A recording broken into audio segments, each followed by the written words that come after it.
السلام عليكم ورحمة الله وبركاته، والصلاة والسلام على أشرف المرسلين، خاتم الأنبياء سيدنا محمد عليه أفضل الصلاة والسلام. النهاردة أول مرة أعمل قناة وأطلع أتكلم عن الكورة، لأن أنا فعلا بحب الكورة وبحب النادي الأهلي وبحب كل مشجعين النادي الأهلي.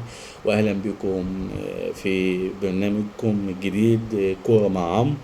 النهارده هنتكلم على ماتش الاهلي وبيراميدز، والاهلي فعلا بقى له فتره مضغوط، بيلعب كل 48 ساعه. قدر النادي الاهلي ان هو بطل في كل حاجه، بطل على مستوى العالم، بطل على مستوى افريقيا، بطل على مستوى مصر، بطل على مستوى العرب كله. ما شاء الله على الاهلي يعني، والحمد لله ان انا اهلاوي واتمنى اكون خفيف عليكم. النهارده هنتكلم عن الاهلي وبيراميدز.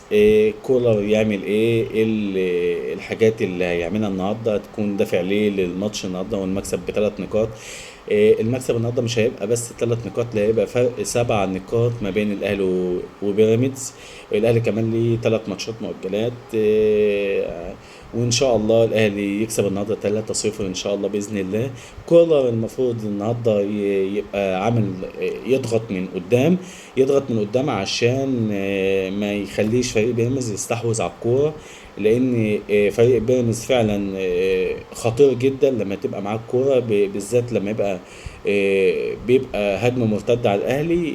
خط الدفاع رامي ربيعه، آه، ربنا يديله الصحة النهاردة ويبقى على قد المستوى وقد القدرة، اللي هو يبقى حريص جدا في كل كرة بيلعبها وكل تغطية بيعملها. والنهارده هل كولر سوف ينجح ويوسع الفرق ما بين الاهلي وبيراميدز؟ عندنا خبر لسه جديد النهارده ان عمرو السولية مضى لمده موسم 13 مليون جنيه.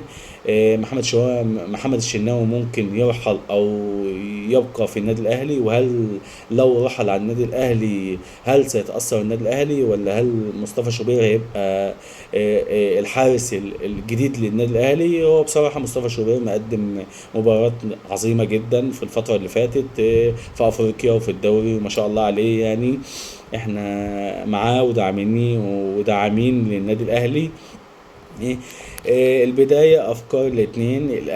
الأهلي أهم حاجة العامل النفسي، عشان لو العامل النفسي كويس مع اللعيبة هيبقى العامل البدني كويس مع اللعيبة. أهم حاجة الأهلي يركز في الضغط العالي. وطبعا أكيد يعني مش كل الأهلي مش طول الوقت هيضغط عالي، بس أهم حاجة يبقى في خط وسط كويس النهارده يلتزم بكل تعليمات كولر، لان اهم حاجه معركه خط الوسط في الملعب. ان شاء الله اكرم توفيق ومروان عطيه وامام عاشور او قفشه، او ان شاء الله يبقوا كويسين على قد المستوى اللي احنا يليق بالنادي الاهلي. اهم حاجه نخلي بالنا من لاعب بلاتي توريه لاعب بيراميدز، ده صعب جدا وهو وليد الكارت في خط الوسط. ممكن يلعبوا تمريرات كثيرة الخطوط. طبعا رامي ربيعة يركز في الكرات الطويلة، لأن أوقات كتيرة في الماتشات اللي فاتت أخطاء كتيرة وأجوان كتيرة على الأهلي بسبب إن رامي ربيعة مبيبقاش كسر التسلل، واللعبة بتيجي فينا جون ويبقى جون يعني. يلا الحمد لله، المهم الاهلي واللاعيبه يركزوا في الماتش. اهم حاجه المساحات للاهلي، لان خط دفاع بيراميدز مش قد المسؤوليه، خط مش بالقوه اللي احنا قوه الاهلي. احنا اعلى نسبه تهديف في الدوري لحد الان. عندنا خط هجوم قوي، ان شاء الله يعملوا جيم كويس. كولر يعلم تماما في مشكلة عمق الملعب بتاع البيراميدز. المفروض امام عاشور بقى له 3 4 ماتشات مش هو المستوى اللي احنا متوقعينه منه.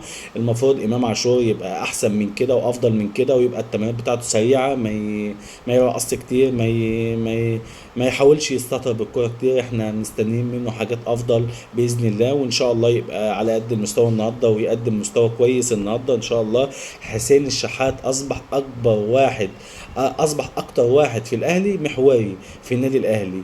ليه؟ تمريراته كويسه للعيبه، بيضغط بشكل كويس، مهاري بشكل كويس، ما شاء الله بيعرف يجيب اجوان. الاهلي مش مطالب يعمل ريسك في الضغط، يعني ممكن يضغط 5 6 دقايق بعد كده يرجع لخط وسط، ما يرجعش ورا خالص، لا يبقى ضغط من خط وسط. فبالتالي عشان الاهلي يكون حذر من كده لازم الاهلي يكون عامل حساب كل حاجه. وان شاء الله الاهلي يقدم كوره كويسه النهارده. اتمنى التشكيله النهارده: مصطفى شوبير حراسه المرمى، محمد عبد المنعم ورامي ربيعه، وعلى اليمين عمر كمال عبد الواحد، وعلى الشمال كريم فؤاد، وقدامهم مروان عطيه واكرم توفيق، وقدام اكرم توفيق امام عاشور، وعلى اليمين بيستوى على الشمال حسين الشحات، وقدامهم المهاجم الفلسطيني وسام ابو علي. وان شاء الله وسام يسجل النهارده، ينسى ضربه الجزاء اللي ضيعها الماتش اللي فات. كل اللعيبه بتضيع، اهم لعيبه في العالم بتضيع كره ضربه جزاء. لازم يكون نفسيتك كويسه النهارده عشان تسجل، انت هداف ما شاء الله عليك. من انتقالات يناير اللي فات جاب 10 اهداف مع الاهلي، ما شاء الله عليه. يعني الفتره اللي فاتت كويس، ونتمنى منه يكون احسن واحسن واحسن واحسن. واتمنى من كولر يدي للتعليمات لكل لاعب يكون صارم في التعليمات بتاعته، لان الماتش فعلا مهم جدا جدا جدا، ومش ب3 نقاط بس، بالعكس هيوسعوا الفرق ل7 نقاط. واتمنى من اللعيبه تكون جاهزه بدنيا وذهنيا، واللعيبه يكونوا عارفين بعض اكتر، يبصوا لبعض اكتر، يبقى التمرينات كويسه، كل حاجه. واتمنى فوز الاهلي 3-0. وشكرا لكم جميعا، السلام عليكم ورحمه الله وبركاته.